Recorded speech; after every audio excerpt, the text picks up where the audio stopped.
नमस्कार, सगरमाथा टेलिभिजनको प्रस्तुति कार्यक्रम प्रश्न समयमा यहाँलाई स्वागत छ। म सुनिल दाहाल। सरकारले प्रस्तुत गरेको नीति तथा कार्यक्रम यतिखेर संसदमा छलफल जारी छ। प्रधानमन्त्री शेरबहादुर देउवाले संसदमा उठेका प्रश्नहरूको जवाफ दिइरहनु भएको छ। सत्तामा रहेका दलहरूले सरकारले प्रस्तुत गरेको नीति तथा कार्यक्रम उत्कृष्ट रहेको दाबी गरेका छन् भने प्रमुख प्रतिपक्ष नेकपा एमाले यसलाई आश्वासनको पुलिन्दा भनेको छ। यतिसम्म भनेको छ कि प्रमुख प्रतिपक्ष नेकपा एमाले यसअघि केपी शर्मा ओली नेतृत्वको सरकारले ल्याएको नीति तथा कार्यक्रमलाई फोटोकपी गरिएको र पेस्ट गरिएको भनेर त्यसलाई चुनौती दिएको छ। यसबीचमा निजी क्षेत्रले सरकारले प्रस्तुत गरेको नीति तथा कार्यक्रम सामान्य रूपमा ठिकै रहेको तर कार्यान्वयनको पक्ष कस्तो हुन्छ त्यसपछि प्रतिक्रिया दिने जनाएको छ र कार्यान्वयनको पक्षलाई जोड दिएको छ। आज हामी सरकारले प्रस्तुत गरेको नीति तथा कार्यक्रम र त्यो सँगसँगै भोलि प्रस्तुत हुने बजेटका सन्दर्भमा केन्द्रित रहेर छलफल गर्दैछौँ। आजको छलफलमा मसँग सहभागी हुनुहुन्छ नेकपा एमालेका नेता सांसद कृष्ण भक्त पोखरेल। यहाँलाई स्वागत छ। धेरै धेरै धन्यवाद।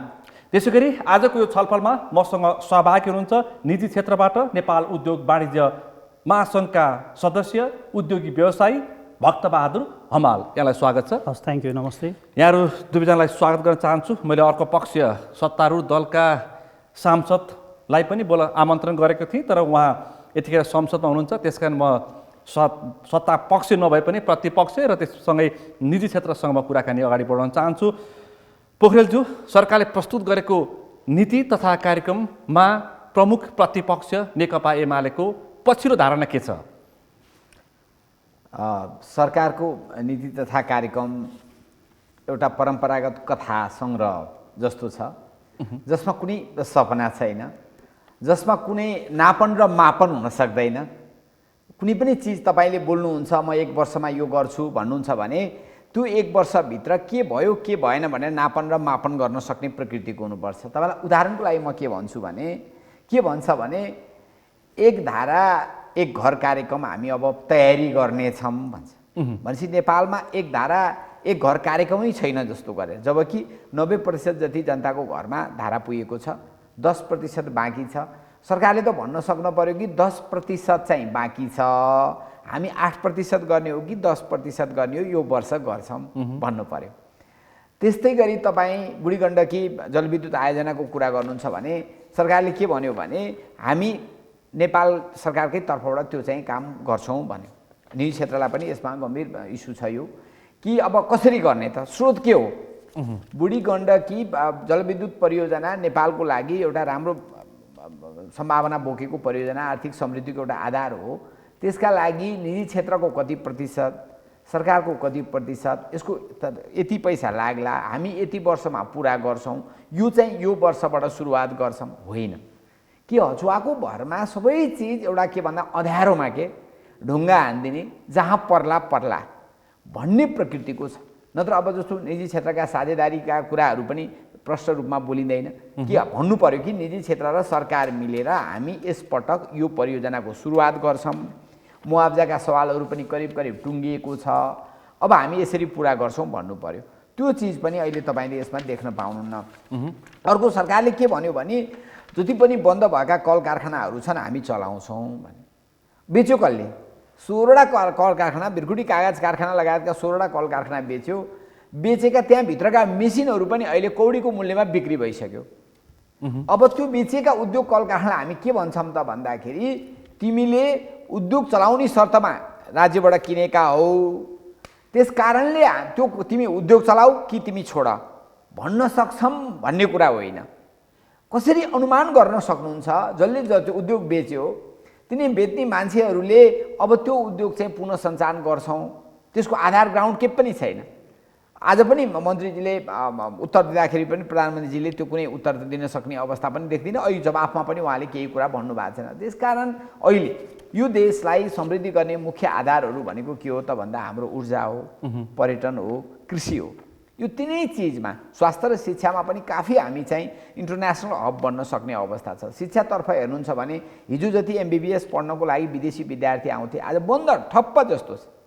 आज नर्सिङमा मात्रै भन्नुहुन्छ भने अहिले नर्सिङ कलेजहरू जहाँ जहाँ छ सबै बन्द गरिया छ र अहिले नेपालका विद्यार्थी भारतको सीमा क्षेत्रमा नेपाली विद्यार्थीलाई केन्द्रीकृत गरेर नर्सिङ कलेजहरू खोल्न लागिरहेछ।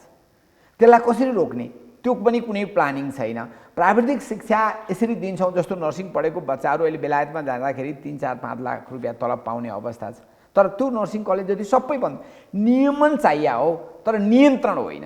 तर यो अहिलेको टोटल नीति कार्यक्रमले के देखाउँछ भने यो कुनै पनि जहाँ समस्या छ, मूल्य वृद्धि, यो सरकार 11 महिना भयो भनेको 11 पटक पेट्रोलियम पदार्थको मूल्य वृद्धि गरियो र जेठको महिनामा भन्नुहुन्छ त 1 गते पनि 9 गते पनि 2 पटक चाहिँ मूल्य वृद्धि गरियो। जनताले अब दैनिक जीवनै भान्साभित्रै चाहिँ विद्रोह हुने अवस्था छ। भान्सासम्म चाहिँ किसानले आफ्नो परिवारलाई पाल्न सक्ने अवस्था छैन। हामी यसको व्यवस्थापन यसरी गर्छौँ भन्ने कुरा कुनै पनि नदेखिएको हुँदा यो एउटा के भन्दाखेरि अँध्यारोमा ढुङ्गा हान्ने काम परम्परागत कथा सङ्ग्रह बाहेक केही होइन भन्ने मैले ठान्दछु। अमाज्यू, तपाईँले चाहिँ प्रारम्भमा सरकारले प्रस्तुत गरेको नीति तथा कार्यक्रमका सन्दर्भमा ठिकै छ र अलि हौसला योग्य छ भनेर प्रशंसा गरेको देखियो, तर प्रमुख प्रतिपक्ष के भन्छ भन्दाखेरि दिशाहीन, उद्देश्यहीन र सँगै खोकुरो र सारहीन नीति तथा कार्यक्रम आयो भनेर त्यस्तो जवाब दिन्छ। तपाईँको धारणा के छ? धन्यवाद सुनिलजी। पक्कै पनि निजी क्षेत्रले जुन नीति कार्यक्रम आयो त्यसलाई एउटा पोजिटिभली नै हेरेको हो। पोजिटिभली हेर्नुपर्ने जुन त्यसमा जुन 65-66 पेजको चाहिँ नीति कार्यक्रममा सेक्टर सबै छोइएको छ हैन।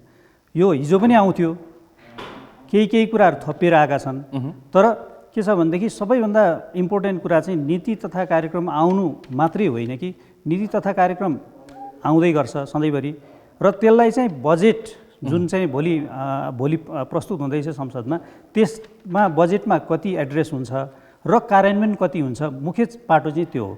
निजी क्षेत्रले जहिले पनि कार्यान्वयन नीति तथा कार्यक्रम भनेको प्री बजेट हो। प्री बजेट, हजुर। बजेटको सार समीक्षा गर्दाखेरि चाहिँ सारांश हो। हजुर। भनेपछि तपाईँले बजेट कस्तो अपेक्षा गर्नुभएको छ, त्योभन्दा अगाडि नीति तथा कार्यक्रमलाई तपाईँले अलिकति स्वागत गर्नुको कारण के हो? यस्तो छ, निजी क्षेत्र भनेको यहाँलाई मैले अघि पनि भने राष्ट्रिय अर्थतन्त्रको 70% सेक्टर ओगटेर बसेका क्षेत्र हो। निजी क्षेत्रको विकास नभइकन निजी क्षेत्रलाई चाहिँ एउटा चाहिँ फ्रेमवर्कमा राखेर त्यसलाई चाहिँ प्रोत्साहन नगरिकन देशको विकासको हामीले कल्पना गर्न सक्दैनौँ।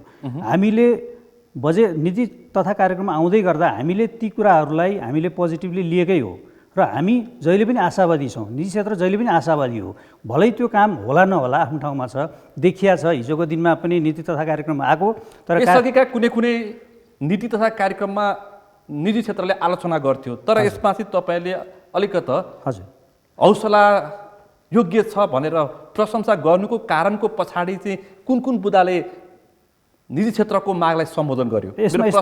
ठिक यो चाहिँ हो।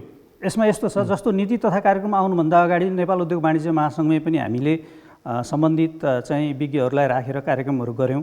त्यसबाट पनि हामीले एक खालको इनपुट गभर्मेन्टलाई दिएको हो। त्यो इनपुटको आधारमा केही कुराहरू एड्रेस भएका छन्, जस्तो स्वास्थ्यलाई अलिकति फोकस गरिएको छ। स्वास्थ्य हुन त स्वास्थ्य र शिक्षा भनेको संविधानमै निःशुल्क गर्नुपर्छ भनेर लेखिएको छ हैन। अब मेडिकल कलेजका कुराहरू अहिले आएका छन् जुन चाहिँ आउनु पर्थ्यो, जरुरी थियो। हिजोको दिनमा हामीले अलिकति कन्ट्रोल इकोनोमी गऱ्यौँ।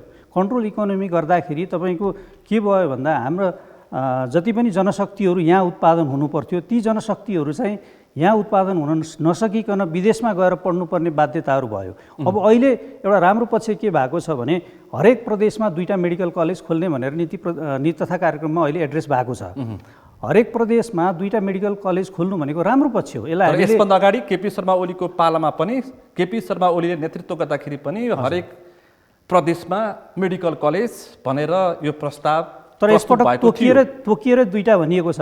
त्यो हिसाबले हामी 14वटा मेडिकल कलेजको चाहिँ नयाँ 14वटा मेडिकल कलेजको चाहिँ हामी अब आशा गर्दैछौँ। अब यो आओस्, 14वटा मेडिकल कलेज आउने बित्तिकै यहाँ जनशक्तिहरू उत्पादन हुन्छ र जुन हामी स्वास्थ्यमा हिजो पनि हामीले जुन कोभिडमा हामीले सफर गऱ्यौँ त्यो कुरालाई त्यसले एड्रेस गर्छ। किनभने मान्छेको स्वास्थ्यलाई नै हामीले चाहिँ प्रायोरिटीमा राखेनौँ भने, स्वास्थ्यलाई चाहिँ इग्नोर गऱ्यौँ भनेदेखि जनशक्तिले उत्पादनशील क्षेत्रमा काम गर्न पनि सक्दैन।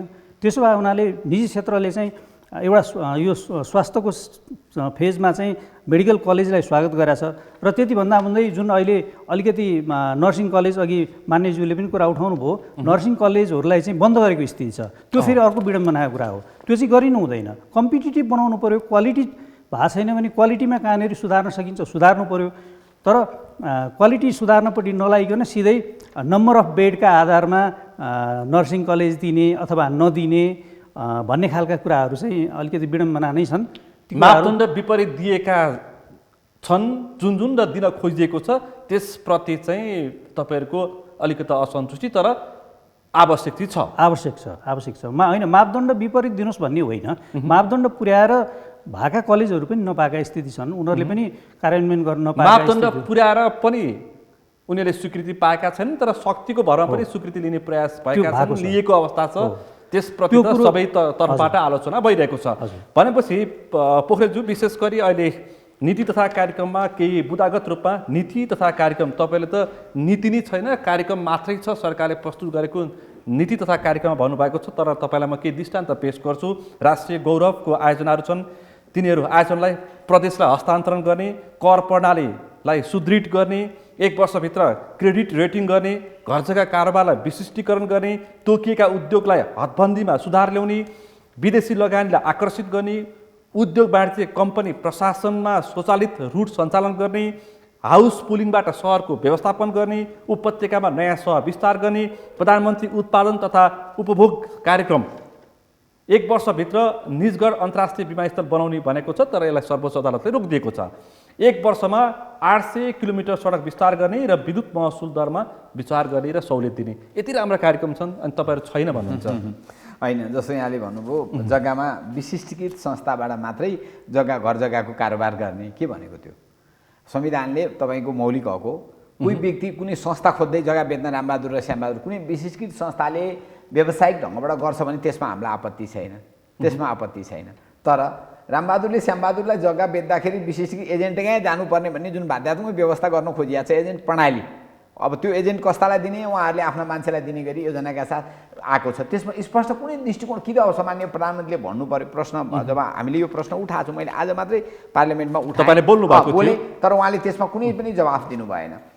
जस्तो विदेशी लगानी आकर्षण गर्ने कुरा पनि कहाँ हो त? कुन परियोजनामा हामी विदेशी लगानी गरेर पनि यसपटक यो परियोजना पुरा गर्छ? तपाईँले निजगढ भन्नुभयो, निजगढको कुरा अहिले गर्नु परेन, सम्मानित सर्वोच्च अदालतले त्यस विषयमा केही बोलिरहेछ।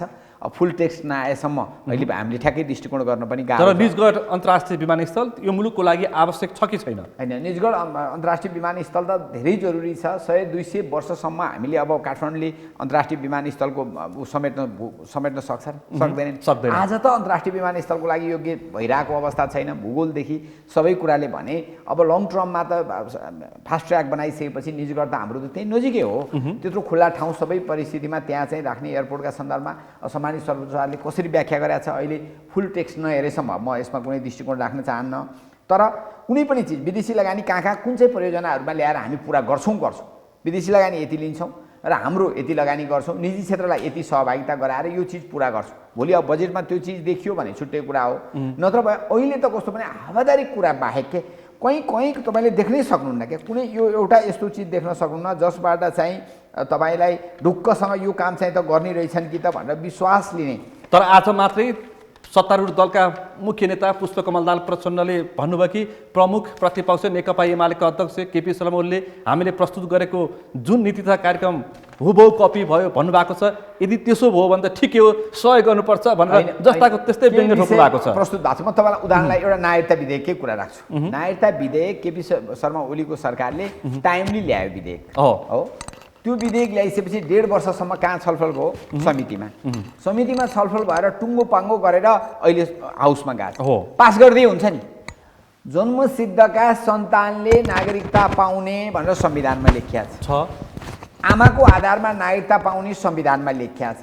संविधानको ह्रस्व दीर्घ फुल स्टप पनि चेन्ज नगरिकन चाहिँ त्यो विधेयक त्यहाँ हाउसमा छ। उहाँहरूलाई पास गर्न नसक्ने अझ ब्याक गराउने लक्ष्य देखिन्छ। समितिमा यस पास फेल गरेर चाहिँ तमाम प्रक्रिया पुरा गरेर गएको हाउसमा गएको चिजलाई अहिले कार्यान्वयन गरिदिनुहोस् न। भोलि ऐन बनिसकेपछि पनि त्यो फाइनल दस्तावेज गीता कुरान बाइबल त होइन नि, भोलि परिवर्तन हुनसक्छ। परिवर्तन गर्ने बेलामा परिवर्तन गरौँला, अहिले चाहिँ पुरा गरेर अगाडि बढाउनुहोस् भन्दाखेरि हरेक चिज पछाडि फर्कने दिशातर्फ छ के। जस्तो मानौँ न हामी अहिले तपाईँ कुरा गर्नुहुन्छ भने अस्पताल विभिन्न सेक्टरल निजामती अरे के अरे शिक्षक अब विभिन्न सेक्टरल ठिक छ, त्यो राम्रो। तर किसान जसले उत्पादन गरेर हामीलाई खान दिन्छ, जसले किसानले उत्पादन गरेर हामीलाई खान दिन्छ, किसानका बारेमा एउटा किसान अस्पताल खोल्ने र हामी यति समयभित्र त्यो खोल्छौँ भन्न सक्नु पर्यो नि। किसान मैत्री हुनका लागि त मल खाद्यको अवस्था अब बिउ बिजन राख्ने बेला अब सबै सिजन सुरु हुन लाग्छ, मल खाद्यको पनि सुनिश्चितता छैन भन्दाखेरि अहिले यो सेक्टरमा चाहिँ यसले दूरगामी प्रभाव सकारात्मक प्रभाव पार्ने प्रकृतिको छ है भन्ने कुरा आशा जगाउने कुरा यो टोटल मैले अझ पनि मेरो प्रश्नको जवाफ तपाईँले मूर्त रूपमा दिनु भएन। तपाईँले जसरी चाहिँ यो सपनाको पुलिन्दा भन्नुभएको छ र सँगसँगै तपाईँको पार्टी अध्यक्ष केपी शर्मा ओलीले के भन्नुभयो भन्दा यसअघि मेरै पालामा जस्तो किसिमको नीति तथा कार्यक्रम आएको थियो त्यही जस्ताको तस्तै ल्यायो सरकारले भनेपछि यो त तपाईँले स्वागत गर्नुपर्ने हो भन्ने मेरो प्रश्न हो क्या। केही विषयहरू हाम्रो पालाका कुरालाई कन्टिन्यू छ, त्यो ठिकै छ, स्वागत गर्ने कुरा भयो। म तपाईँलाई भन्न चाहन्छु रसुवागढी काठमाडौँ रेल मार्ग अथवा मेट्रो रेल अथवा त्यसमा निवेदन थुप्रै विषयहरू छन्, पानी जहाजको कुराहरू छ। रेल बन्ने भन्ने कुरा त कस्तो हुन्थ्यो भने यो सपनाको कुरा हो, रेल पनि बन्न सक्छ र।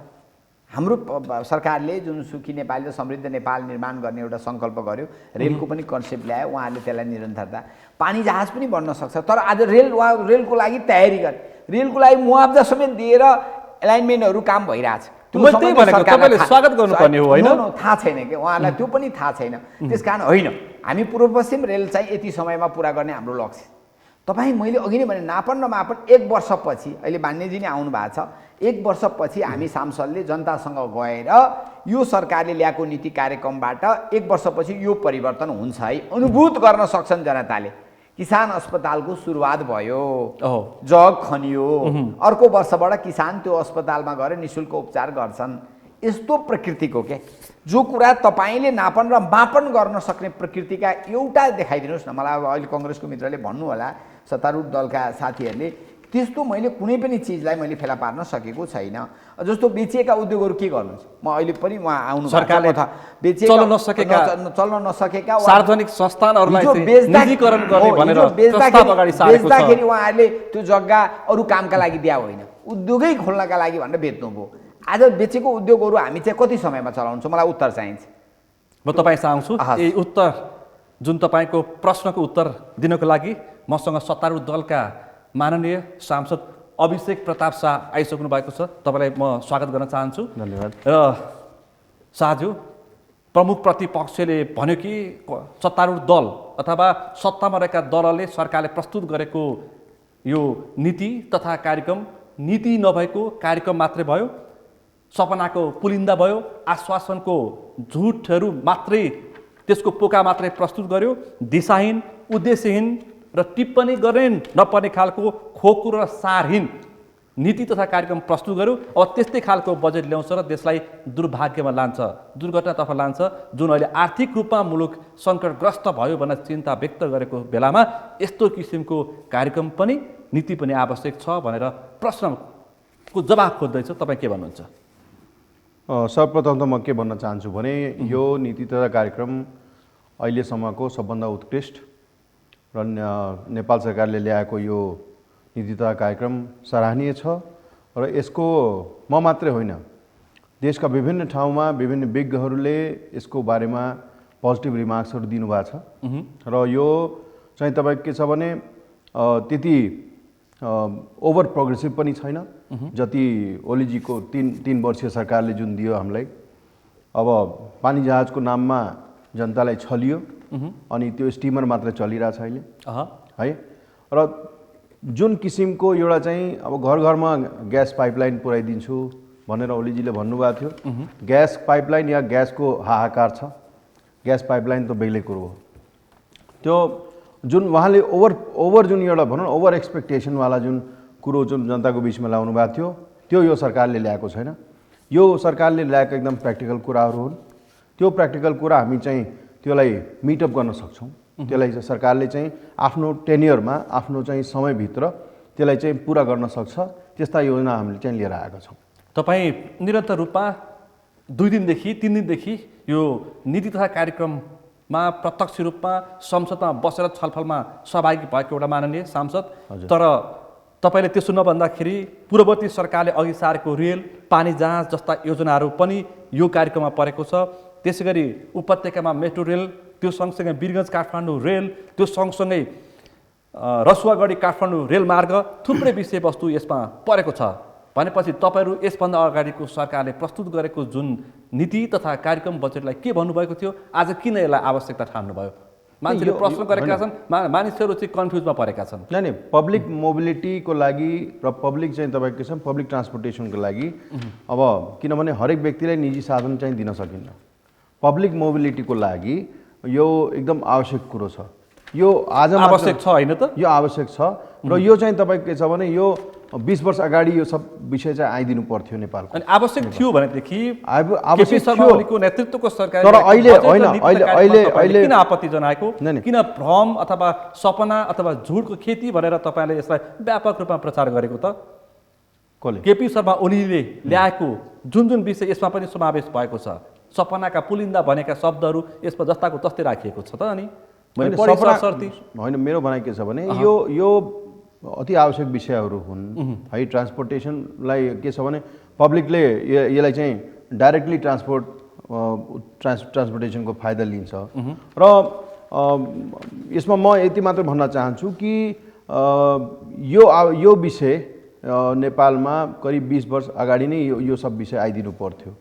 तर यो भिजनको अभाव र चाहिँ तपाईँ के छ भने यो पछि एकदमै अब हाम्रो छिमेकी राष्ट्रहरू एकदमै विकसित हुन गए, त्यसपछि मात्रै यो चाहिँ चेतना आयो र अब यसलाई हामीले चाहिँ नीति तथा कार्यक्रमबाट हटायो भने पब्लिकमा नकारात्मक सन्देश जान्थ्यो।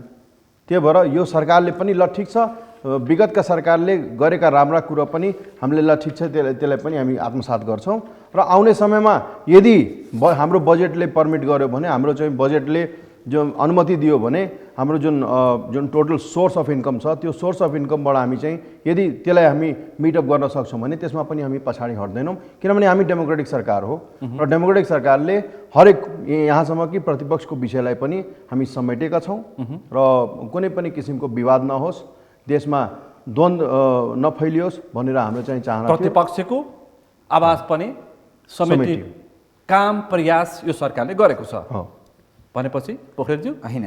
जस्तो हामीले जतिखेर सुरुङ मार्गको कुरा गरेका थियौँ, मान्छेले पिक्चर बनाएर सुरुङ पनि नेपालमा मार्ग बन्छ, सपना कसले दियो? आज सुरुङ मार्ग त कम्प्लिट भएर अर्को वर्ष त तपाईँ त नागढुङ्गाबाट त सुरुङ मार्गमै आउँदै हुनुहुन्छ काठमाडौँ त।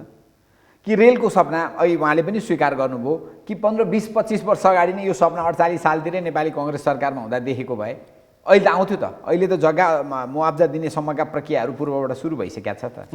त्यस कारणले अब जस्तो कि यहाँले भन्नुभयो पाइपलाइनबाट चाहिँ पेट्रोलियम पदार्थ हामीले ल्याउने भन्ने कुरा पनि मान्छेले यो पनि सम्भव छ र नेपालमा आयो त। पत्लैयामा त अहिले त पाइपलाइनबाट गाडीमा ट्रकमा त हालेर ल्याउनु त पर्दैन, ट्याङ्करमा त पर्दैन, चितवनसम्म भण्डारासम्म हामी ल्याउने योजनामा छौँ।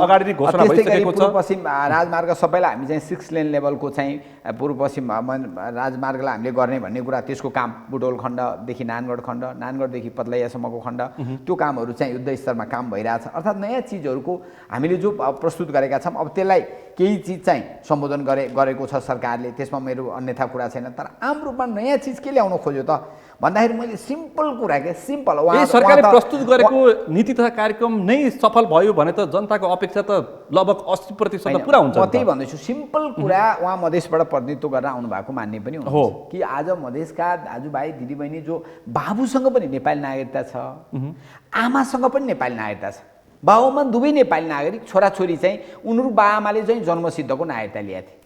हिजो पहिला त्यही नागरिकताको तपाईँ विरोध गर्नुहुन्छ, आज त्यही नागरिकताको तपाईँहरू समर्थन हामीले त अध्यादेश कस्तो खालको राजनीति हो? सुनिलजी त्यो गलत कुरा हो। हामीले त अध्यादेश ल्याएर त्यो बच्चाहरूले नागरिकता पाउने भनेर ल्याउने नेकपा एमाले हो, केपी शर्मा ओलीको सरकार हो।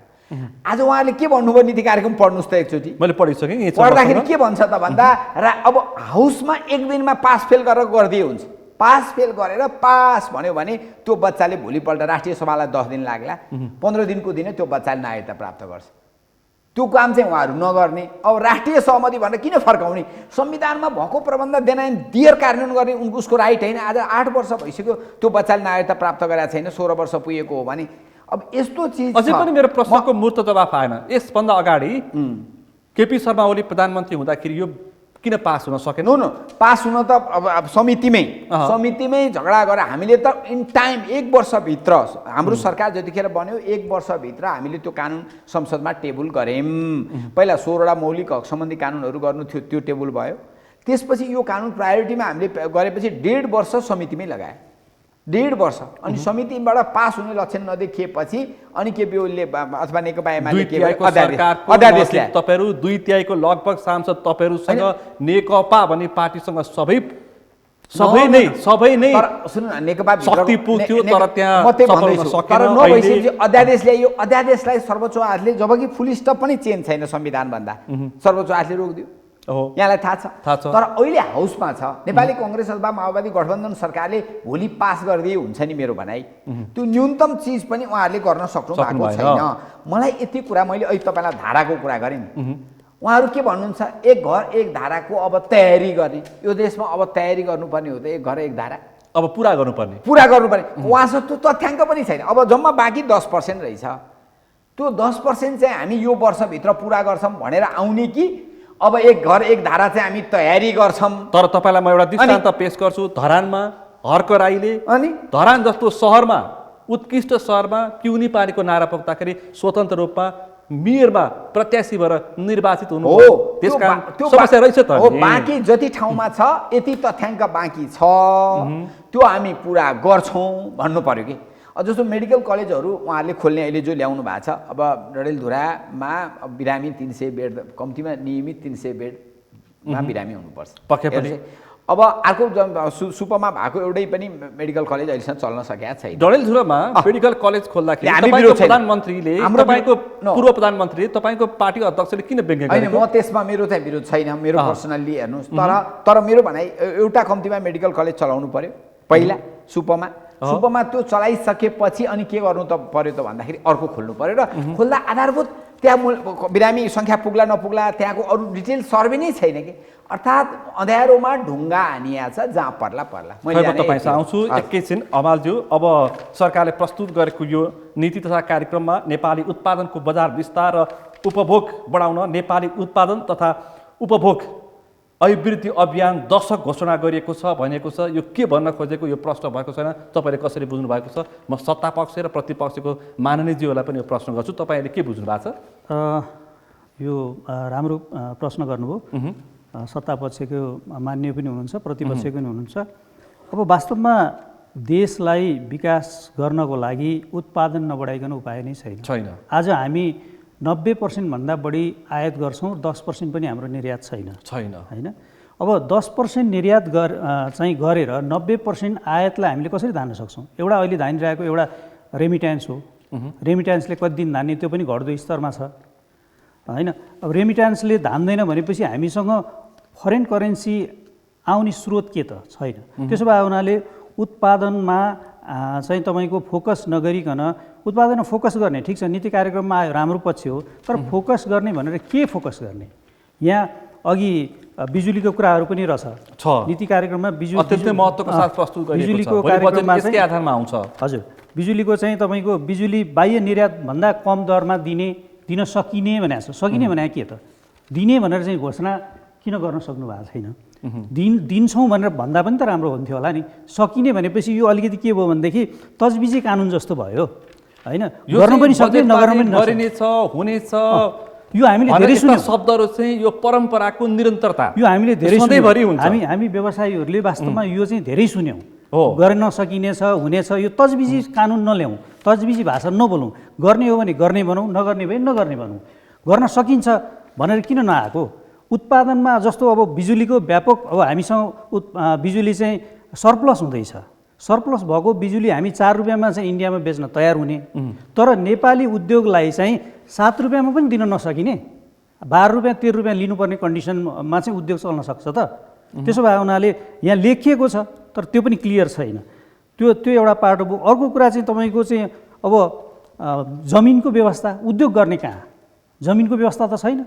उद्योग ग्रामहरू चाहिँ बनाउने भनेर चाहिँ घोषणा गरिएला, त्यो पनि छ के सातै प्रदेशमा गर्ने औद्योगिक भनेर क्षेत्र बनाउने भनेर सरकारले यस अघिको सरकारले पनि सुरु गरिसकेको थियो। सुरु गरेको थियो, तर त्यो कहाँ पुग्यो त? कुनै पनि प्रदेशमा अहिले उद्योग चाहिँ एउटा बनेको त छैन, कहीँ पनि औद्योगिक क्षेत्र बनाएको त छैन।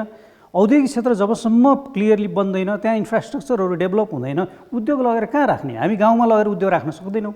भोलि गएर त्यहाँ गाउँमा राख्ने बित्तिकै EIA का कुरा होलान्, IAA को कुरा होलान्, होइन, वातावरणीय कुराहरू हुन्छन्। त्यसो भए हुनाले जुन धेरै तपाईँले यो समस्या भोग्दै आउनु परेको छ, भोग्दै आइरहेछौँ, होइन, वातावरणीय मूल्याङ्कनको विषय एउटा पार्ट हो। अर्को पार्ट हो, ल ठिक छ, उद्योग आफैले जमिनको व्यवस्था गरेर उद्योग सञ्चालन गर्ने हो भने उद्योगको कस्ट कहाँ पुग्छ?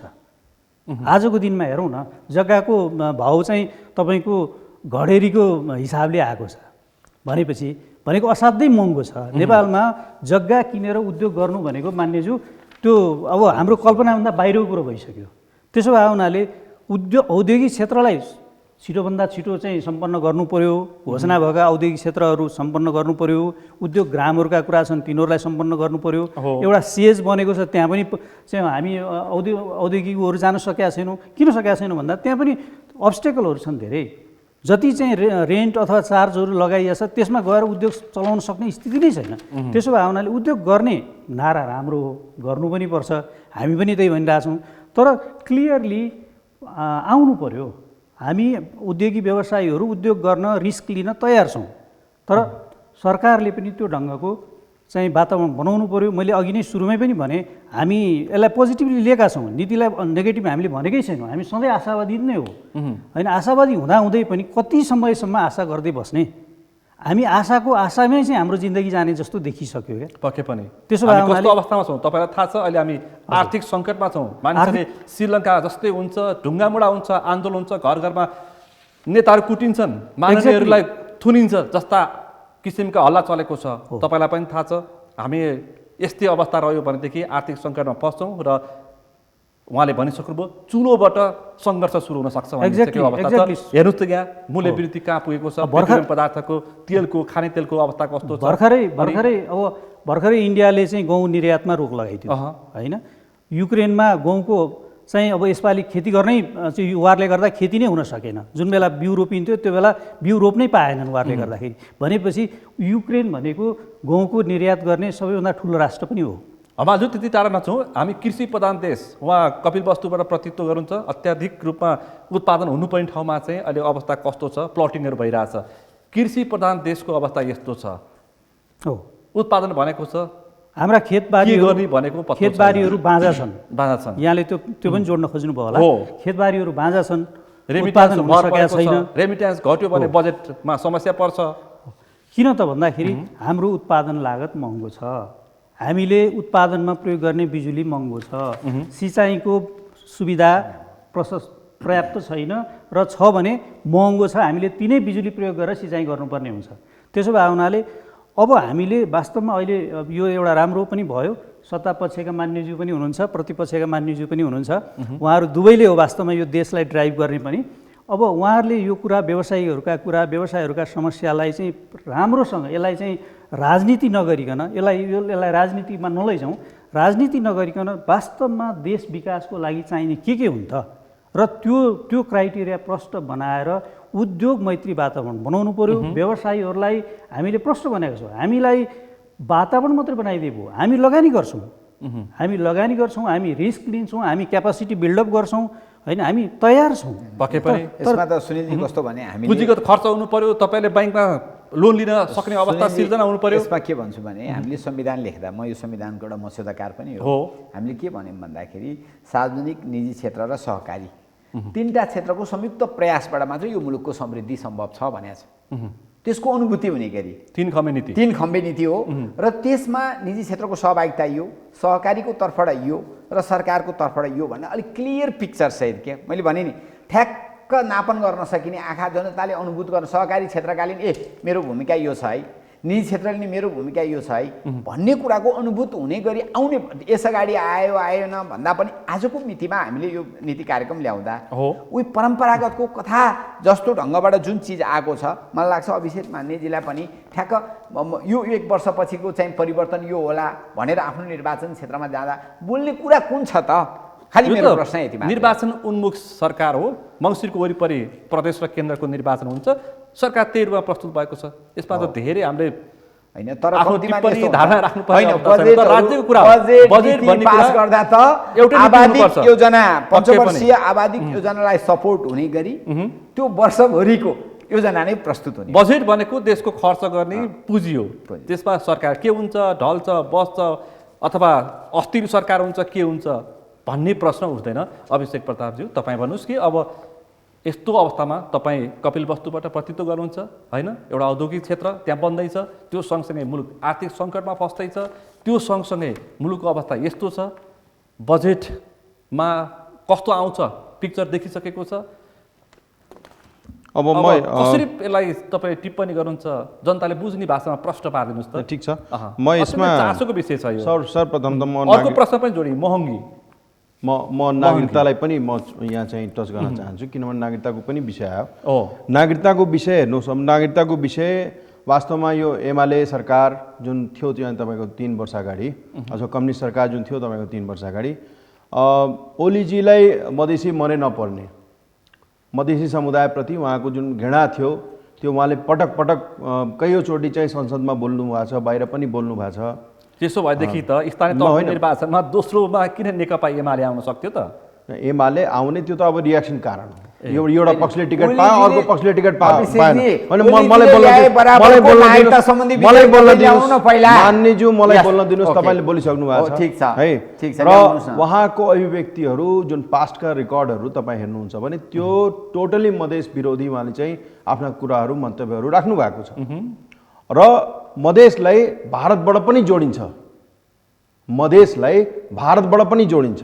यो नागरिकता नदिने विषय यो खास गरेर एमाले अथवा चाहिँ यो कम्युनिस्ट सरकारले हामीलाई एक किसिमले चाहिँ भारतबाट आएका पलायन भएका व्यक्तिहरू जुन मधेसमा बसेका छन् उनीहरूलाई नागरिकता दिनु हुँदैन भनेर उनीहरूको भनाइ छ। त्यो चाहिँ नेताको मानसिकतामा होला। त्यो अनुहारले जनताले वीरगञ्जमा एउटा नेवार समुदायलाई विजय गरायो, काठमाडौँमा बालेन्द्र शाहलाई विजय गरायो। त्यो जनताले दृष्टान्त त्यो पोलिटिकल ट्रान्सफर्मेसन, त्यो पनि पोलिटिकल कुरो हो। नागरिकता पनि सधैँभरि राजनीतिकरण हुन्छ, त्यो पोलिटिकल ट्रान्सफर्मेसन हो। मेरो यसमा भनाइ के छ भने जो नेपालको नागरिक हो, जसले उसको बाबुआमा चाहिँ नागरिकता पाइसकेका छ, ऊ चाहिँ अब तपाईँ के छ भने अब तपाईँ कुनै पनि देशमा विदेशमा जानुहुन्छ भने यही नेपाल काठमाडौँका तमाम यस्ता सचिव उपसचिवका छोराछोरीहरू जुन अमेरिकामा बसेर ग्रिन कार्ड लिएर आज सिटिजन भएका छन्, तिनी पनि पुरै प्रोसेस पुरा गरेर चाहिँ तपाईँ के छ भने सिटिजन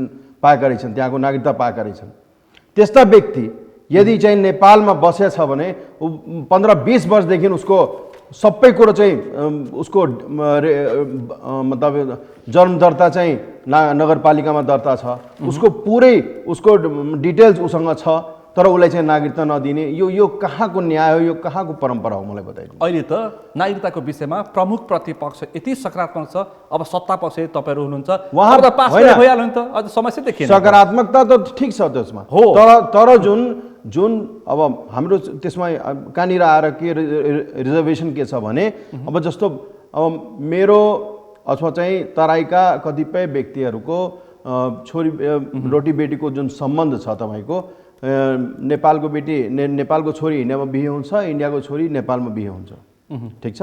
तिनीहरूलाई अब 7 वर्षको जुन त्यहाँ क्राइटेरिया राखियो, 7 वर्षपछि उहाँलाई चाहिँ नागरिकता दिने र कतिपय संवैधानिक कुरोबाट उहाँलाई चाहिँ वञ्चित राख्ने, यो कहाँको न्याय मलाई बताइदिनुहोस् त। तपाईँको पुर्खौली घर कहाँ? मेरो पुर्खौली घर कृष्णनगर हो। त्यसभन्दा अगाडि कृष्णनगर। तपाईँ तेलिसा त होइन?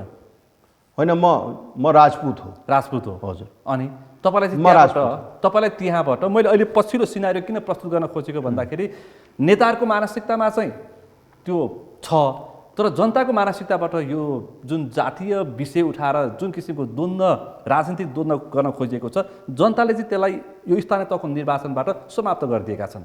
यो म मान्नुहुन्छ होइन? यो म मान्दछु कि यो निर्वाचन अथवा चाहिँ काठमाडौँको जुन ट्रान्सफर्मेसन भयो, वीरगञ्जको जुन ट्रान्सफर्मेसन भयो है, अरू पनि विभिन्न ठाउँमा ट्रान्सफर्मेसन भएको छ, यो एउटा सकारात्मक पक्ष चाहिँ ठुला सहरबाट यो एकदम सकारात्मक पक्ष लिन जनताले दिएका छन्। हो, किनभने युवा पङ्क्तिमा त्यो लेभलको विचार हुँदैन, त्यो लेभलको सोच हुँदैन, त्यो एकदम सङ्कीर्ण मानसिकता हुँदैन। युवा जहिले पनि ब्रड र चाहिँ तपाईँ के छ भने उसको फराकिलो सोच प्रतिस्पर्धी युवा भए पनि मत चाहिँ सबै वर्गको पाएको छ है उसले। उसले चाहिँ पाएकै हो। म के भन्न चाहन्छु भने नागरिकताको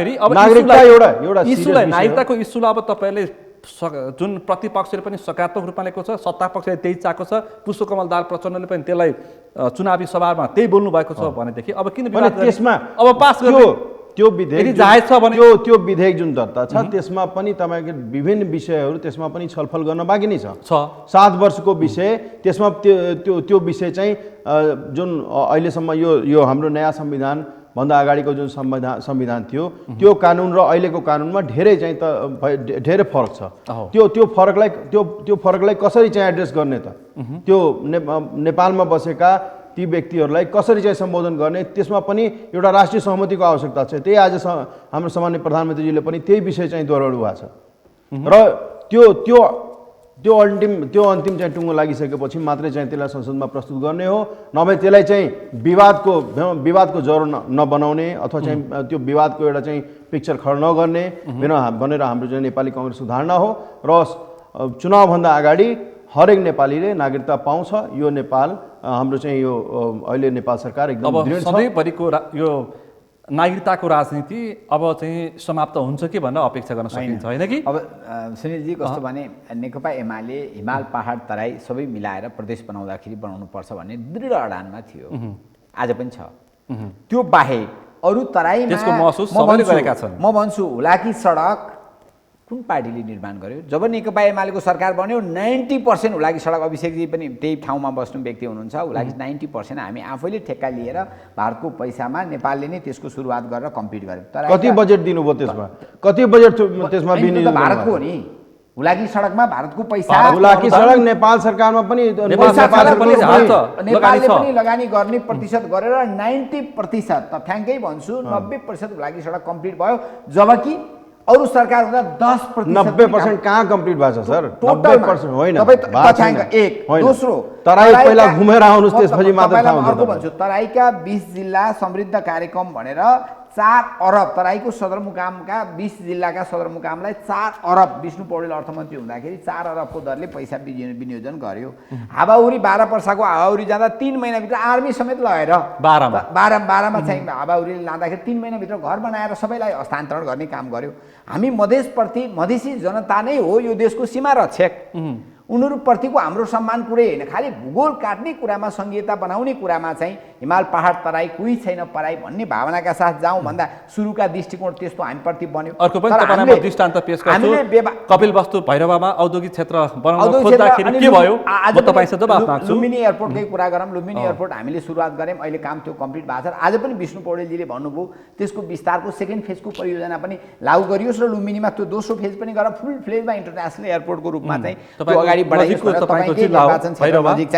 त्यसकारण अबको हाम्रो मुलुक भने मलाई त कस्तो लाग्छ भने अब हामी जिन्दाबाद मुर्दाबाद यति पनि हामी जो डिस्कस गरिरहेछौँ यो वास्तवमा हामी ठिकै गरिरहेछौँ कि अब हामी त एउटा सुखी नेपाल र समृद्ध नेपाल निर्माण गर्न के काङ्ग्रेस के कम्युनिस्ट के राप्रपा सबै सुखी नेपाल समृद्ध, सुखी नेपाली समृद्ध नेपाल के अहिले त नारा परिवर्तन भएर हैन समुन्नत नेपाल हैन? अहिले त्यो उहाँले त्यो हाम्रो शब्द राख्दाखेरि सुखी नेपाली बनाउने कुरालाई उहाँहरूलाई अलि अप्ठ्यारो भयो। ठिकै छ, त्यसमा केही आपत्तिको कुरा छैन। तर जो एकैछिन अभिषेक प्रताप शाहज्यू, यो नारामा चाहिँ प्रमुख प्रतिपक्षमा पुगेको एमाले प्रस्तुत गरेको नारामा चाहिँ तपाईँहरू किन अल्झिएको? यसमा पनि सामाजिक सञ्जालमा मैले व्यङ्ग्य देखेको थिएँ। एउटा कुरो म के भन्न चाहन्छु भने नेपाली काङ्ग्रेस गर्ने पार्टी, हामी चाहिँ यो बखेडा खर्ने अथवा चाहिँ भनौँ न उल्टो पुल्टो कुरो, जनतामा भ्रमित कुरोहरू ल्याउने चाहिँ त्यो हाम्रो चाहिँ त्यो भनौँ न त्यो नियत पनि छैन। हाम्रो नीति तथा कार्यक्रमको सारमा तपाईँलाई के बुझा? मैले प्रमुख प्रतिपक्षलाई पनि यो प्रस्तुत गरेर त्यसको जवाफ मागिसकेँ, तपाईँसँग पनि माग्छु। राष्ट्रिय गौरवको आयोजनाहरू यस्तो हालत छ, कर प्रणालीमा 3 तहको कर प्रणाली भयो भने निजी क्षेत्रलाई विरोध गर्दै आएको छ। प्रदेशले पनि लिने, केन्द्रले पनि लिने, स्थानीय तहले पनि लिने, कति कर तिर्ने भनेर उहाँहरूको सधैँ आलोचना हुन्छ। जनताले पनि त्यसको आक्रोश पुगे। फेरि स्थानीय सरकारले त्यही गर्छ भनेर मान्छेहरू असन्तुष्टि व्यक्त गरिरहेका छन्। घर जग्गा कारोबार के गर्न खोजेको, जुन विशिष्टीकरण गर्ने भनेको के हो, प्लटिङ गरेर खान खोजेको भनेर प्रमुख प्रतिपक्षले भनिरहेको छ। त्यो सँगसँगै यो उद्योगमा जग्गा हदबन्दीको सुधार के भन्न खोजेको, विदेशी लगानी आकर्षित गर्ने के भन्न खोजेको, हाउस पुलिङ के भन्न खोजेको, नयाँ सहर चर्चा मात्रै कति गर्ने, काम गर्नु पर्यो भनिरहेछ। प्रधानमन्त्रीले अब उत्पादन कुरा छ, उत्पादन गर्ने बेच्ने भनेको छ, व्यापार घाटा घटाउनलाई भनेको छ, के उत्पादन गर्ने के बेच्ने पत्तै छैन। अब निजगढ एयरपोर्टको त कुरै छोडौँ, अब 1 वर्षभित्र 800 किलोमिटर सडक विस्तार गर्ने भनिएको छ, विद्युत महसुलको कुरा गरेको छ, ऊर्जा उत्पादन भनिएको छ। अब फेरि सार्वजनिक संस्थानहरूलाई चाहिँ निजीकरण गर्ने भनिएको छ। प्रमुख प्रतिपक्षले बेचेर खान लाग्यो सरकारले भनिरहेछ। जवाफ दिनुहोस्। हेर्नुहोस्, अब केन्द्रको काम अथवा चाहिँ जुन सेन्ट्रल गभर्मेन्टको जुन काम हुन्छ त्यो अब चाहिँ तपाईँको के छ भने यो एरोप्लेन उडाउने काम हुँदैन है, र तेल किन्ने काम पनि नेपाल भनौँ न कुनै पनि सरकारको हुँदैन। तपाईँ अमेरिकामा जानुहुन्छ भने अथवा चाहिँ कुनै पनि एडभान्स देशमा जानुहुन्छ भने त्यहाँ चाहिँ तपाईँ के पाउनुहुन्छ भने त्यहाँ प्राइभेट सेक्टरले नि यो सब काम गर्छ है। र सरकारको काम के हो, केवल एज अ वाच डग उसले मोनिटर मात्रै गर्ने हो। यो सब विषय अब जस्तो हाम्रै टिआइएकै विषय हेरौँ, टिआइए कति लथालिङ छ भित्र, टोयलेट सफा हुँदैन, त्यहाँ चाहिँ प्रपरली चाहिँ त्यो भनौँ न त्यसलाई क्लिनिङ हुँदैन, सफा त्यति सफा सुँगुर हुँदैन। त्यो 20 वर्ष अगाडिको कन्सेप्टले जुन बनाइएको थियो त्यो एयरपोर्ट, त्यो त्यति बेलाको लागि चाहिँ उपयुक्त थियो। तर अहिलेको अवस्थामा जब कि ट्राफिक एकदम बढिसकेको छ नेपालको लागि, काठमाडौँको लागि र बिस्तारै अब भैरवको लागि पनि बढ्दै गइरहेछ, यस्तो अवस्थामा यो सब आन्तरिक कामहरू, सुरक्षा बाहेकका आन्तरिक कामहरू जुन एडमिनिस्ट्रेटिभ वर्कहरू छ त्यो चाहिँ तपाईँको के छ भने त्यो प्राइभेट सेक्टरलाई ह्यान्डओभर गर्नुपर्छ है।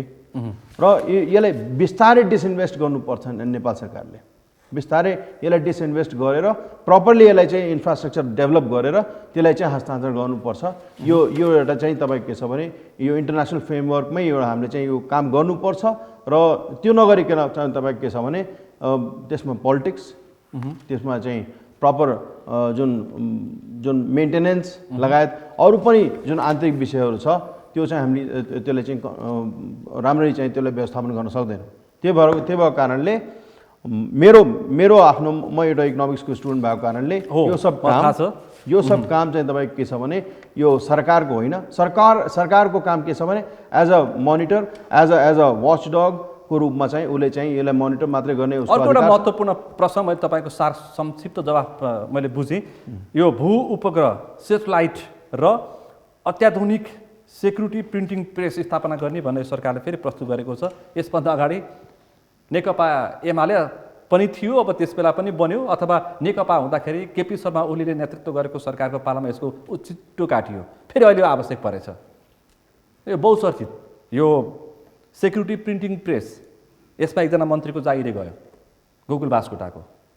यो किन आवश्यक पर्यो भनेर पनि यो मान्छेहरूले व्यङ्ग्य गरिरहेछन्। कतिपय विषय अब चाहिँ तपाईँ के छ भने एकदम टप सिक्रेट हुन्छन् है, त्यो विषयलाई अब कहिलेकाहीँ के छ भने सरकारले बाहिर चाहिँ ल्याउन नमिल्ने रहेछ। त्यस्ता विषयहरू अथवा चाहिँ जुन देशका एकदम सेन्सिटिभ इस्युजहरू छ त्यसलाई चाहिँ प्रिन्टिङ गर्ने अधिकार सरकारले राख्नुपर्छ। त्यो अत्यन्तै सुन्दर काम हो, त्यो आवश्यक छ मुलुकलाई। त्यो प्रिन्टिङ गरेर त्यसलाई चाहिँ एज अ डकुमेन्टेसन गरेर उसले चाहिँ राख्न मिल्छ है। आजभोलिको हाइटेक सोसाइटीमा म तपाईँले के भन्न चाहन्छु भने कि अब यु नेभर नो कि हामीसँग जुन अहिले मोबाइलको डिभाइस जुन छ हाम्रो, यो मोबाइलको कारणले हाम्रा इन्फर्मेसनहरू पुरै विश्वलाई नै सेयर गरिरहेछौँ है।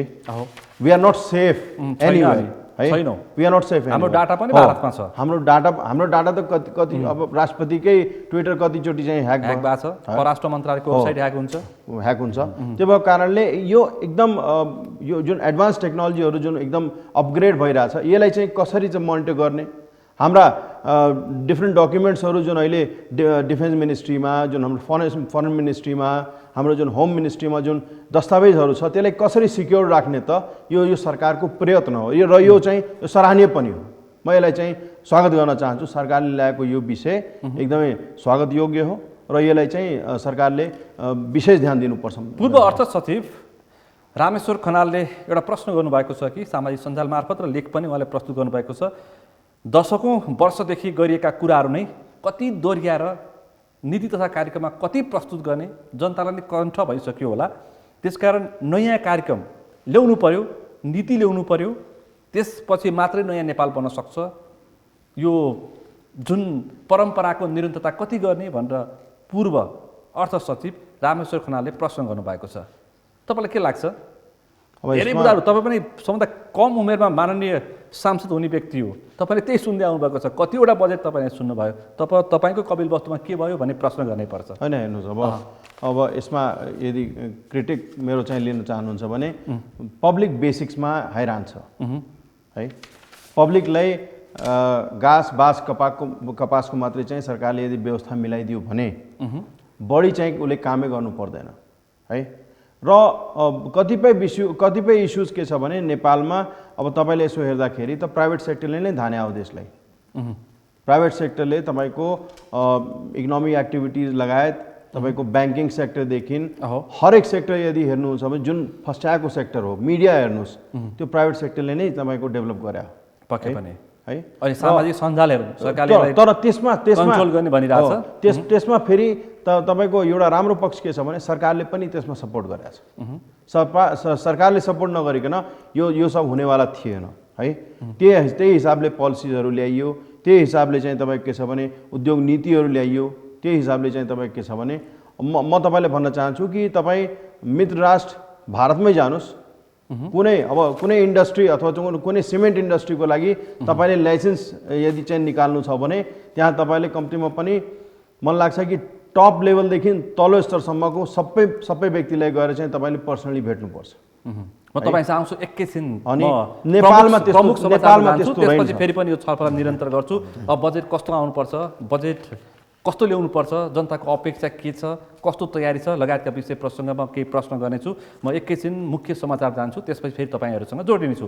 तपाईँ यतिखेर सगरमाथा टेलिभिजनको प्रस्तुति कार्यक्रम प्रश्न समयको विशेष प्रस्तुति नीति तथा कार्यक्रम विशेष हेर्दै हुन्छ। अब तपाईँ एकैछिन प्रमुख समाचारमा जोडिनुहुन्छ, त्यसपछि बाँकी अंश यो छलफल फेरि जोड्नेछु। सगरमाथा टेलिभिजन हेर्दै गर्नुहोला।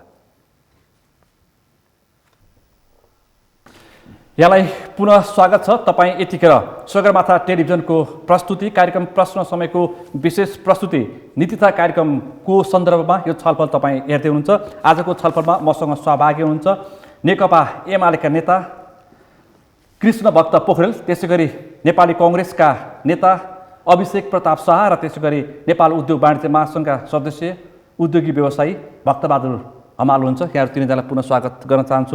म पोखरेलज्यूबाट फेरि कार्यक्रम प्रारम्भ गर्न चाहन्छु। अब नीति तथा कार्यक्रम त सबैलाई थाहा भयो, यसमा सबै विषयहरू छरपष्ट आइसकेका छन्। के हुनुपर्छ, के गर्नुपर्छ भन्ने विषय पनि संसदमा लामो बहस पनि भइसकेको छ। अब यसकै सारमा बजेट आउँछ भोलि, कस्तो बजेट आउला, कस्तो आउनुपर्छ, तपाईँहरूको अपेक्षा के छ?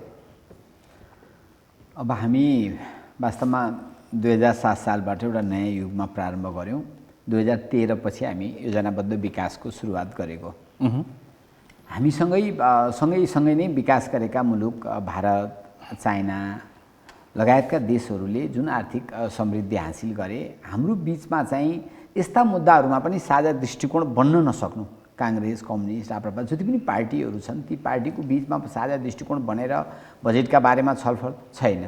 जो सत्तामा गयो उनले आफ्नो एकलौटी ढङ्गबाट चाहिँ बजेट ल्याउने प्रणाली आज पनि जस्ताको तस्तै जीवित छ। अहिले पनि यत्रो प्रमुख प्रतिपक्ष र संसदको सबभन्दा ठुलो दल नेकपा एमाले हो हैन, तर नेकपा एमालेसँग एकपटक पनि बजेटको सन्दर्भमा अलग ढङ्गबाट बसेर सत्तारूढ पार्टीले छलफल गरेका छैन। अहिले यो कस्तो देखिन्छ भने नीति कार्यक्रमले पनि सपना दिन सकेका छैन। अब त्यो सपना दिन नसकेको नीति कार्यक्रमलाई सपोर्ट हुने गरी अब बजेट कसरी आउँछ त्यो भोलि हेर्न बाँकी छ। अहिले मैले सुनिरहेको छु कि अब पपुलर टाइपको चुनावलाई केन्द्रीकृत गरेर बजेट ल्याइँदैछ। अब एकातर्फ हामी अब 10 गुणा फरक भएको छ आयात र निर्यातको बिचमा, 10 पनि बढी छ। अहिले त 10 रुपियाँको सामान हामी पठाउँछौँ भने 90 रुपियाँको सामान हामी किन्छौँ। यो अवस्थामा आज हामी छौँ भने अब यसको चाहिँ प्रतिस्थापन कसरी गर्ने, महँगी नियन्त्रण कसरी गर्ने भन्ने सन्दर्भलाई सम्बोधन गरेर आउने जस्तो मैले देख्दिनँ। किसान मजदुर जो आज असाध्यै अप्ठ्यारो परिस्थितिमा छ उनीहरूलाई सम्बोधन गरी आउने देख्दिनँ। अब उही निर्वाचनलाई केन्द्रीकृत गरेर केही पपुलर ढङ्गका केही कार्यक्रमहरू आउला।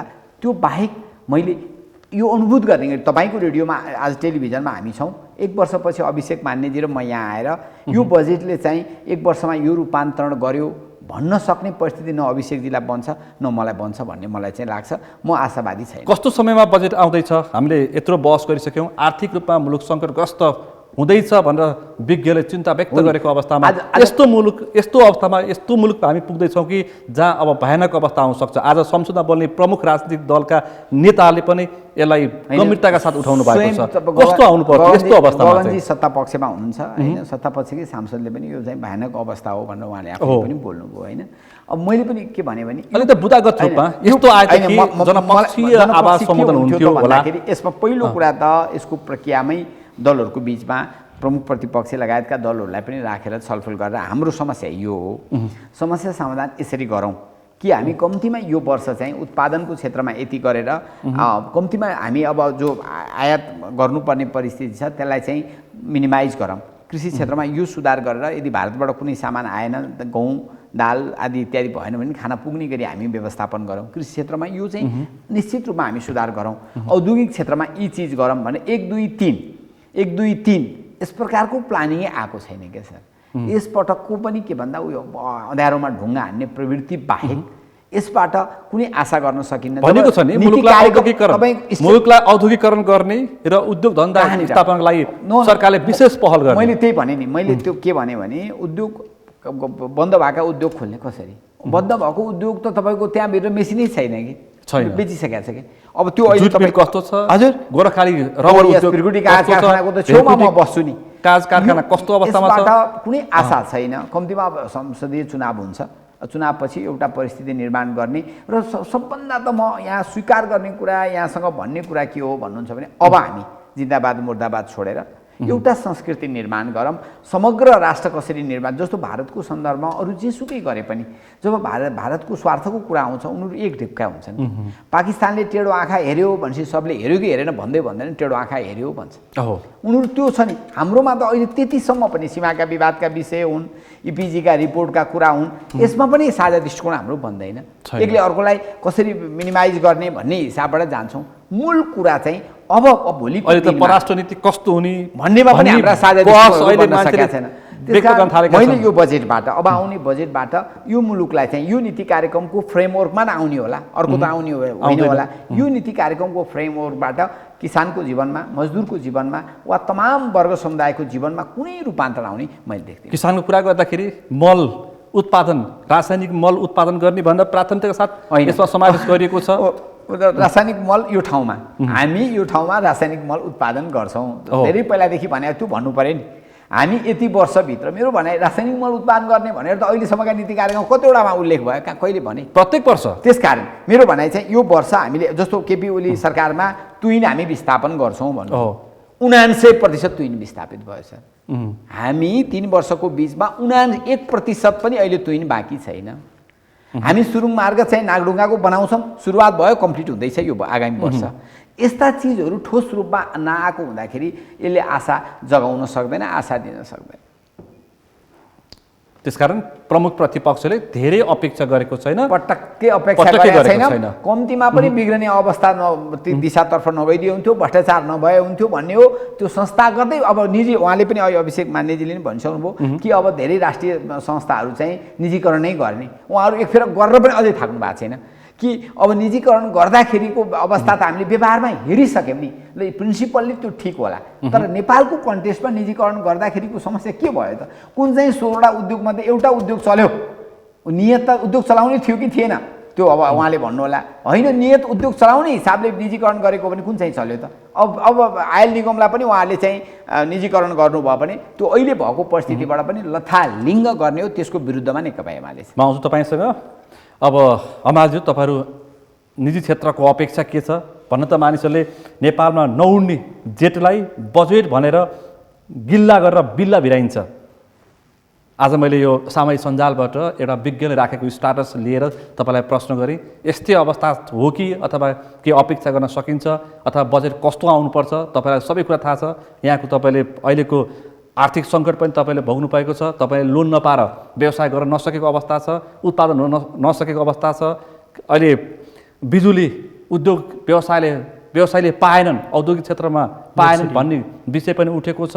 थुप्रै विषयहरू छन्, निर्यात के गर्ने, के उत्पादन गर्ने, आयात मात्रै गरेर कहिले बाँच्ने, रेमिट्यान्सले मात्रै बजेट कहिले धान्ने जस्ता विषय उठेका छन्। तपाईँहरू कस्तो अपेक्षा गर्नुहुन्छ बजेटबाट?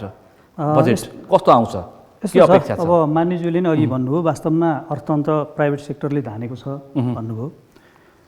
हो, अर्थतन्त्रको 70% भाग चाहिँ प्राइभेट सेक्टरले धानेको छ। तर के छ भनेदेखि अर्थतन्त्र व्यवसायीलाई, उद्योग व्यवसायीलाई हेर्ने सरकारी दृष्टिकोण के त ठिक छ त? उद्योग व्यवसायी भनेकालाई चाहिँ प्रमोट गर्ने हो कि आखिर उनीहरूले त ट्याक्स तिरेका छन् यो देशमा। सरकार बिना लगानीको पार्टनर हो नि उद्योग व्यवसायीको। बिना लगानीको साझेदारी हो, पार्टनर हो। 25% उसले ट्याक्स पाउँछ मुनाफाबाट। त्यो भनेको त राष्ट्रले एउटा ठुलो स्रोतबाट चाहिँ पाइरहेको छ नि ट्याक्स। त्यसो भए हुनाले अब यहाँ दुवैजना मान्य हुनुहुन्छ।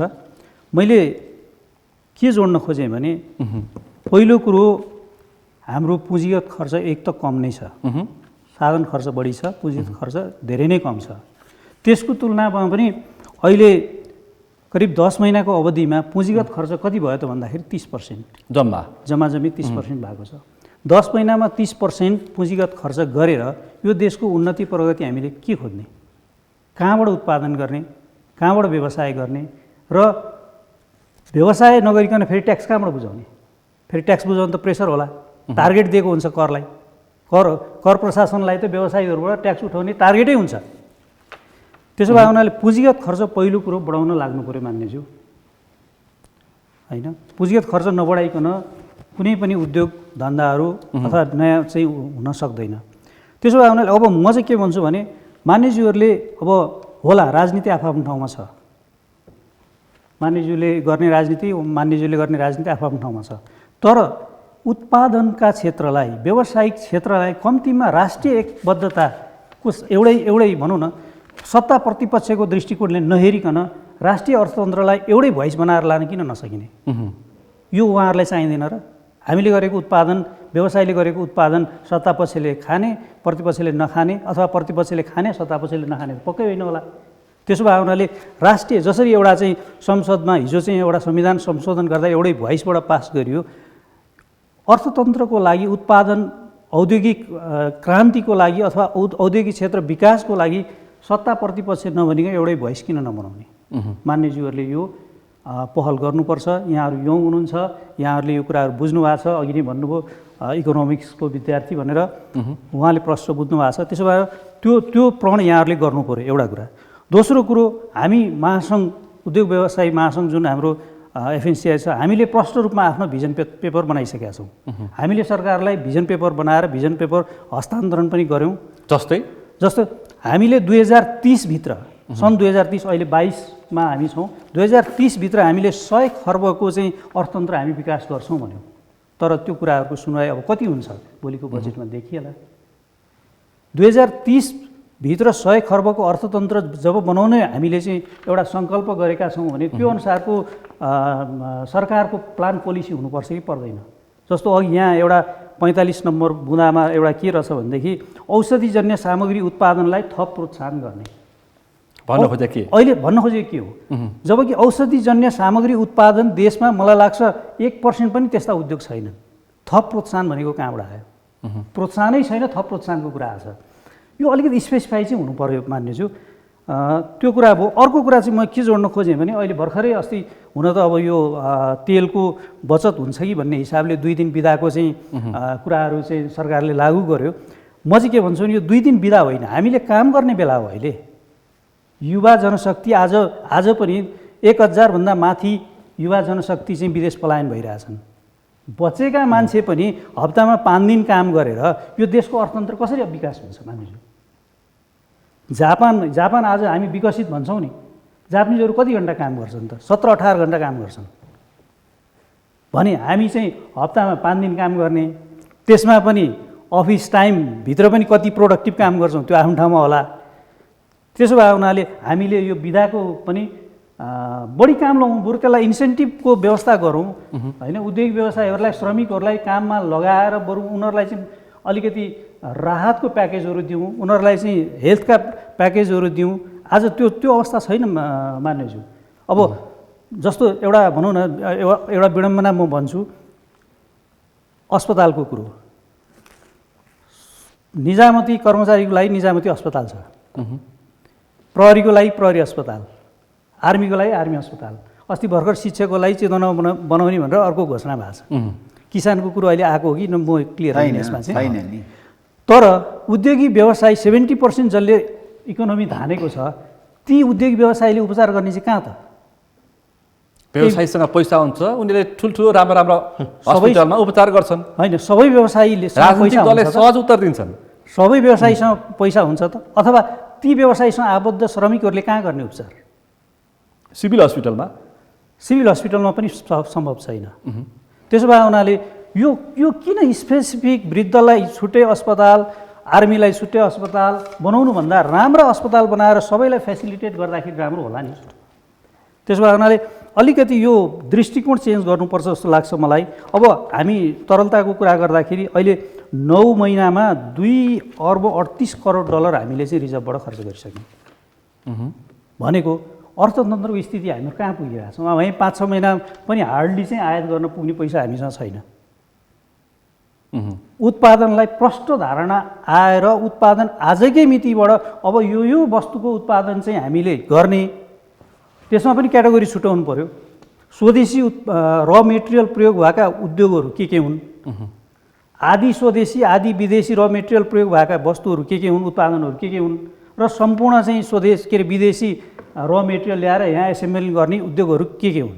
उद्योगको वर्गीकरण गरौँ र त्यो अनुसारको चाहिँ उद्योगलाई प्रोत्साहन गरौँ। त्यति गर्ने बित्तिकै र आयातलाई अलिकति, जस्तो अब हामीले भनौँ न, अब यो फलफुलहरू होइन, यी चिजहरूलाई हामीले कन्ट्रोल गर्न सक्छौँ नि त। त्यस्ता चिजलाई कन्ट्रोल गरेर यहाँ उत्पादन गर्न पनि सक्छौँ। केराको एउटा परीक्षण पनि भयो क्यारे, अब तर उनीहरू सक्सेस भएन किनभनेदेखि छैन, वातावरण छैन। इम्पोर्टमै चाहिँ बढी हामी मस्त छौँ, इम्पोर्टमै हामी रमाउँछौँ। उद्योग गर्नुभन्दा हामीलाई आयात गरेर बेच्दाखेरि बढी मुनाफा हुन्छ। ट्याक्स करबाट देश चल्छ भन्ने मानसिकताबाट हामी गुज्रिएका छौँ। त्यसो भए अलिकति अब हामी जस्तो मान्यज्यूहरू यङ हुनुहुन्छ, डाइनामिक हुनुहुन्छ, यहाँहरूले संसदमा पनि आफ्ना भोइसहरू उठाइरहनु भएको छ। अहिले राइट टाइम छ, यहाँहरूले पनि त्यो ढङ्गले सोच्नु पर्यो मान्यज्यू। र नेपालमा उत्पादनलाई प्रायोरिटी दिनु पर्यो। उत्पादन नगरिकन हामी केही गर्न सक्दैनौँ। हामीले 90% आयात गरेर 10% निर्यातको भरमा कति दिन यो देशलाई चाहिँ साना तथा औद्योगिक क्षेत्रलाई पनि प्रोत्साहन गर्नु पर्यो। रोजगारीको कुराहरू उठिरहेका छन्, म्यानुफ्याक्चर पनि स्थापना गर्नु पर्यो। कृषिले मात्र ठेकिँदैन भन्ने कुरा यहीँ भारतमा देखिएको छ।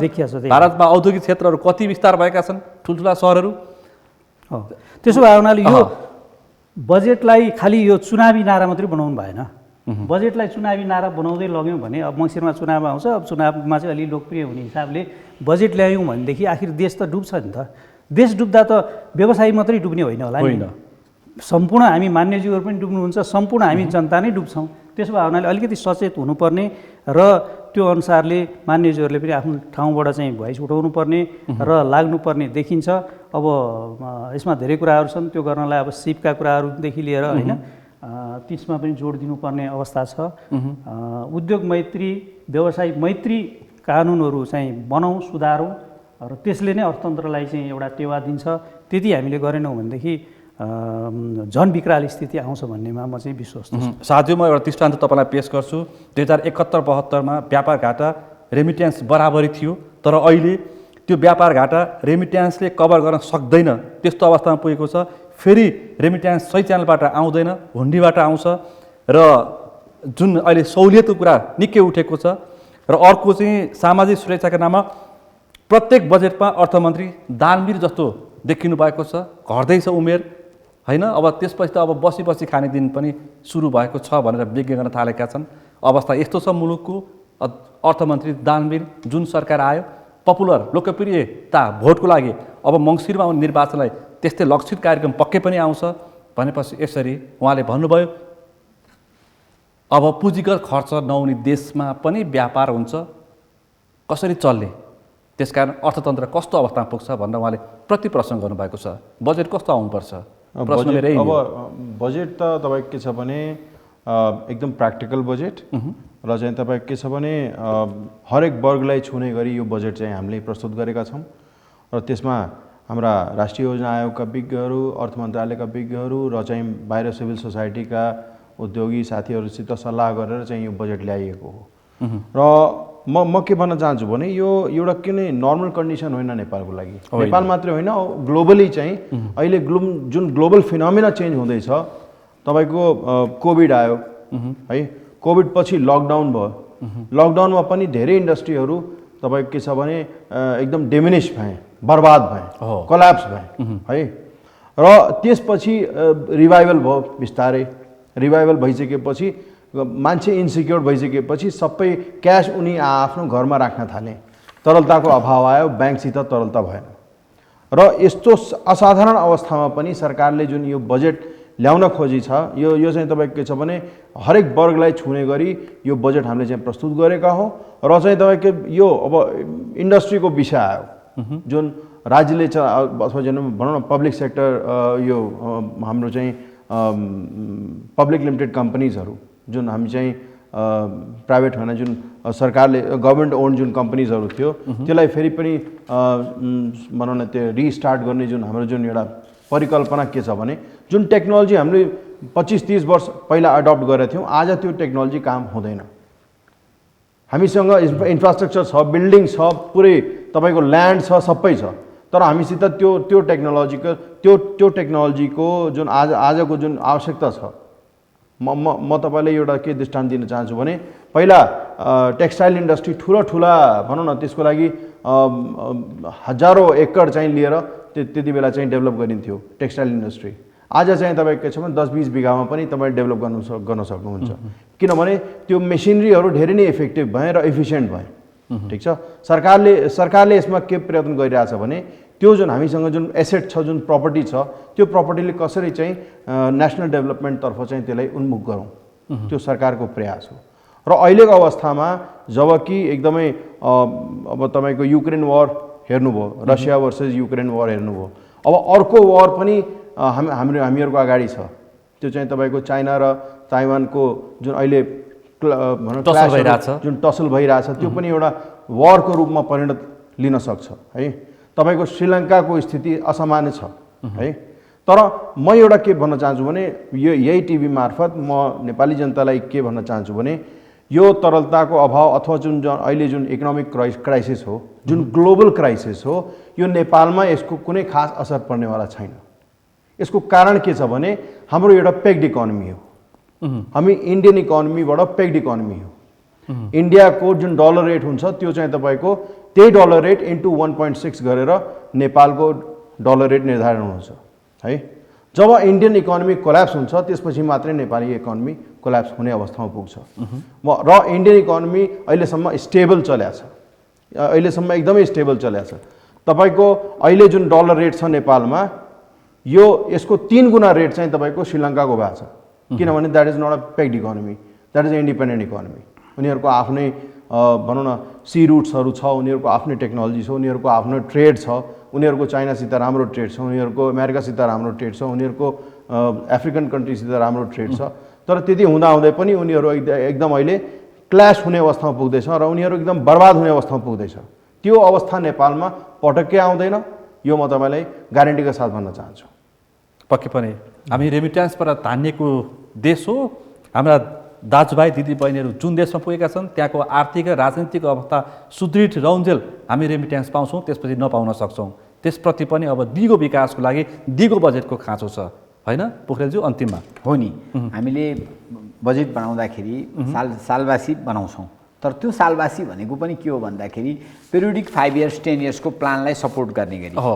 यस, अहिले त कस्तो देखिन्छ भने अब यो पटक चाहिँ इलेक्सनलाई केन्द्रीकृत गरेर उहाँहरूले गर्न खोज्दै हुनुहुन्छ। त्यो पिरियडिक जो योजना पञ्चवर्षीय योजनालाई सपोर्ट गर्ने भन्दा पनि यो चुनावलाई केन्द्रित गरेर गर्न खोज्दै हुनुहुन्छ। त्यसले भोलि चुनावहरू त आउँछन् जान्छन्, को सत्तामा हुन्छ को हुँदैन, अनि जनताको जीवनमा रूपान्तरण गर्ने हिसाबको चाहिँ बजेट आउने लक्षण देखिँदैन। त्यसकारण मान्छेले भनेका छन् अर्थमन्त्री दानवीर भइसक्नुभयो, सामाजिक सुरक्षाको नाममा दिएको दे होइन उहाँ बजेट कस्तो छ, जे चिज सुनिरहेको पुँजी कहाँ अड्किरहेछ, वास्तवमा कर उठेर रेमिट्यान्समा देश धान्नेको अवस्था छ। राष्ट्र ब्याङ्कको गभर्नर हटाउनुहुन्छ अनि भनेपछि अनि सर्वोच्च असल छ अर्थमन्त्री हटाएको ठिक छ भनेर भनेको छ। यस्तो कन्फ्लिक्टको अवस्थामा एकातर्फ इन्टरनेसनली ग्लोबल्ली नै क्राइसिसमा छौँ हामी, इकोनोमिक क्राइसिस, अनि आफ्नो देशमा चाहिँ अर्थमन्त्री र राष्ट्र ब्याङ्कको गभर्नरको बिचमा एउटा समझदारी बन्न सक्दैन। अनि त्यस्ता व्यक्ति फेरि आफैमा उहाँ अर्थ सम्बन्धी विज्ञ पनि होइन, अर्थ सम्बन्धी विज्ञ नै होइन, विज्ञ टिम पनि राम्रोसँग परिचालित गरेको बुझिँदैन। अब यस्तो परिस्थितिमा भोलि आउने बजेट अब भोलि पछि नै हामी छलफल गरौँला, तर कुनै आशातीत बजेट आउँछ भन्ने मलाई लाग्दैन। अमाजु अन्तिममा मैले भनिसकेँ, जुन नीति तथा कार्यक्रम आइसकेको छ, छलफल भइसकेको छ, त्यसकै आधारमा बजेट आउँछ। राजनीतिक अस्थिरता छ एकातर्फ, मुलुक अर्कोतर्फ छ, त्यसकारण यसको बिचमा पनि बजेटको अपेक्षा राम्रै गर्नु परेको छ। एक्ज्याक्टली, हामी सधैँ पोजिटिभ औद्योगिक व्यवसायीहरू सधैँ आशावादी नै छौँ, निराशा हामीले प्रकट गर्दैनौँ, आशावादी छौँ। यसपटक पनि यो बजेटमा आशातीत रूपमा आओस् भन्ने कामना गर्छौँ। र एउटा जाँदा जाँदै म के भन्न चाहन्छु भने निजी क्षेत्रसँग सहकार्य गरेर काम गर्दाखेरि सरकारलाई घाटा हुँदैन, फाइदा नै हुन्छ। तर नीति तथा कार्यक्रममा निजी क्षेत्रसँग सहकार्य गर्ने भनेर राखिएका मुद्दा चाहिँ महत्त्वपूर्ण रूपमा उल्लेख गरिएको छ, लेखिएका छन्। तर अब लेखिएका कुरालाई भोलिका दिनमा अब हामी त्यसलाई मेजरेबल रूपमा हेर्छौँ। त्यसो भए हुनाले निजी क्षेत्रसँग फेरि पनि मैले जोड दिन खोजेँ, निजी क्षेत्र सहकार्यको लागि तयार छ, निजी क्षेत्रले गर्ने सपोर्ट सहयोगको लागि तयार छ। सरकारले निजी क्षेत्रलाई बैरी होइन आफ्नो हो भन्ने ठान्नु जरुरी छ। यति नै। अन्तिममा हजुर शाहजी तपाईँ के भन्नुहुन्छ? अब यो निजी सेक्टरलाई हाम्रो सरकारले एकदमै प्राथमिकता लिएको रहेछ र अहिलेको विषय यो नीति तथा कार्यक्रममा पनि प्रस्तुत भइसकेको छ। नीति यो प्राइभेट सेक्टरलाई हामी चाहिँ आत्मसात गरेर उनीहरूसँग महँगी र भ्रष्टाचार अन्त्य हुने खालको बजेट आउनु पर्यो सारमा भन्दाखेरि, होइन? महँगी र भ्रष्टाचार, महँगी पनि हेर्नुहोस्, म इकोनोमिक्सको स्टुडेन्ट भएको कारणले अब महँगी चाहिँ डबल डिजिट हुनु भएन है। अहिले डबल डिजिटको अवस्था छैन नेपालमा। महँगी हुनुपर्छ, इकोनोमिक डेभलपमेन्टको लागि महँगी हुनैपर्छ। तर यति महँगी पनि यति पनि महँगी नगरिदिउँ के भने नेताहरूलाई कुटाकुट भनौँ। अब तपाईँले भने जस्तै बाहिर हामीलाई कसैले भेट्यो भने त जो श्रीलङ्का जस्तो अवस्था नआओस्। महँगी पनि जरुरी छ इकोनोमिक डेभलपमेन्टको लागि, तर त्यो पनि चाहिँ तपाईँ के छ भने स्टेबल वेमा, स्टेबल तरिकाले चाहिँ महँगी हुनु जरुरी छ। र अब म के भन्न चाहन्छु अहिलेको अवस्थामा नेपाल अहिले एकदम जटिल अवस्थामा छ। यस्तो अवस्थामा जुन बजेट ल्याइएको छ यो स्वागत योग्य छ, किनभने एकदमै हरेक सेक्टरलाई छुने गरी यो बजेट चाहिँ नेपाल सरकारले प्रस्तुत गरेको छ। र यो चाहिँ तपाईँ के छ भने म निश्चित छ कि म यसमा निश्चित छु कि आउने यो 1 वर्षमा यसले आफ्नो पुरै टास्क कम्प्लिट गरेर देखाउँछ। म यति मात्रै भन्न चाहन्छु। अपेक्षा गरौँ। तपाईँहरू तिनैजनालाई विशेष रूपमा आभार व्यक्त गर्न चाहन्छु। भोलि बजेट प्रस्तुत हुँदैछ, त्यसको पूर्व सन्ध्यामा आज मात्रै तपाईँले संसदमा नीति तथा कार्यक्रम पास गर्नुभएको छ। भोलिको बजेट उत्कृष्ट आओस्, दिगो आओस्, जनपक्षी आओस् र राजनीतिक रूपमा जुन अस्थिरता छ त्यसलाई अन्त्य गर्ने खालको, महँगी र भ्रष्टाचार अन्त्य हुने खालको बजेट आओस्, त्यो अपेक्षाका साथ आजको छलफललाई म यहीँ टुङ्ग्याउँछु। यो छलफलमा सहभागिता जनाइदिनु भएकोमा म तपाईँहरू तिनैजनालाई विशेष रूपमा आभार व्यक्त गर्न चाहन्छु। धन्यवाद।